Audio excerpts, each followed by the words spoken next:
તમે જોઈ રહ્યા છો શ્લોક દર્પણ ન્યૂઝ। કેટલી હદે આવા ઇસમો પત્રકારો પર હુમલો કરતા હોય તેવા પર ગોત્રી પોલીસ કેટલી કાર્યવાહી કરે છે તે જોવાનું રહ્યું। જૂની અદાવત રાખીને પત્રકાર પર કરાયો હુમલો।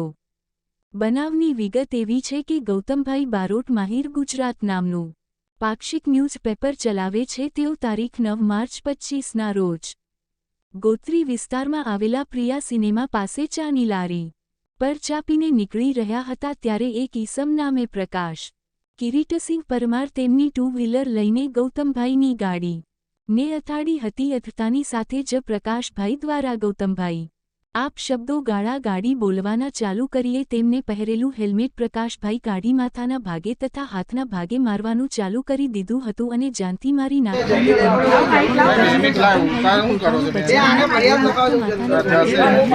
શક્તિ હતી તેને લઈને ગૌતમભાઈનો હાથ પણ ફ્રેક્ચર થયો હતો। ગૌતમભાઈને વધુ દુખાવો થતાં તેઓ ગોત્રી હોસ્પિટલ સારવાર અર્થે ગોત્રી હોસ્પિટલ ગયા હતા। આજરોજ ગોત્રી પોલીસ સ્ટેશનમાં આવી ગૌતમભાઈ દ્વારા યોગ્ય ન્યાય મળે તે માટે ગુનો દાખલ કરાવ્યો હતો।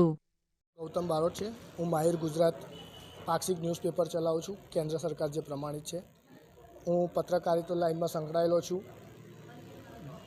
ગઈ 9 તારીખે એક પ્રકાશ પરમાર નામના વ્યક્તિએ એક જૂની અદાવત રાખીને મારી પર હુમલો કરેલો છે।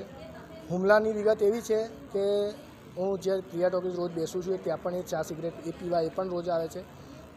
અમારે કોઈને અણબનાવ નથી, પરંતુ એને એક જૂની અદાવત રાખી હતી કે કોઈકને મેં પોલીસ સ્ટેશનમાં કોઈને મદદ કરી હતી। એણે જૂની અદાવત મારી સાથે રાખી હતી અને 9 તારીખના રોજ હું જેવો ત્યાંથી ચા પીને નીકળતો હતો મારી બાઇક લઈને, તે ભાઈ સીધો બાઇક કે જે પ્રકાશ પરમાર છે એ બાઇક લઈને સીધો આવીને એક્ટિવા લઈને આવ્યો હતો અને મારી બાઇકમાં સીધી અથાડી દીધી। અથાડતાની સાથે જ સીધી મા-બેન સુધીની ગાળાગાળી કરી। એને પહેરેલું જે હેલ્મેટ હતું એ કાઢીને મને માથાના ભાગે ખભાના ભાગે મારવાનું ચાલુ કરી દીધું, જેમાં મારા પોતાના બચાવમાં મેં હાથ ઊંચો કર્યો તો મને હાથના ભાગે બી એનું હેલ્મેટ વાગ્યું છે, મને માઇનર ક્રેક આવી છે। ત્યારબાદ સીધો હું ગોત્રી હોસ્પિટલ ગયો, ત્યાં મારી મેં ટ્રીટમેન્ટ કરાવી અને ત્યાંથી અમે પોલીસ ફરિયાદ દાખલ કરવાની તજવીજ બી હાથ ધરી હતી, પરંતુ દુખાવો થતો હતો અને એક સામાજિક કામ બી હતું, એને લઈને હું બહાર જતો રહ્યો હતો। ત્યારે આજ રોજ અહીંયા હું ગોત્રી પોલીસ સ્ટેશન ખાતે આવી અને બનાવની જે સમગ્ર વિગત છે તે જણાવી છે અહીંયા પોલીસ સ્ટેશનમાં અને FIR દાખલ કરેલી છે।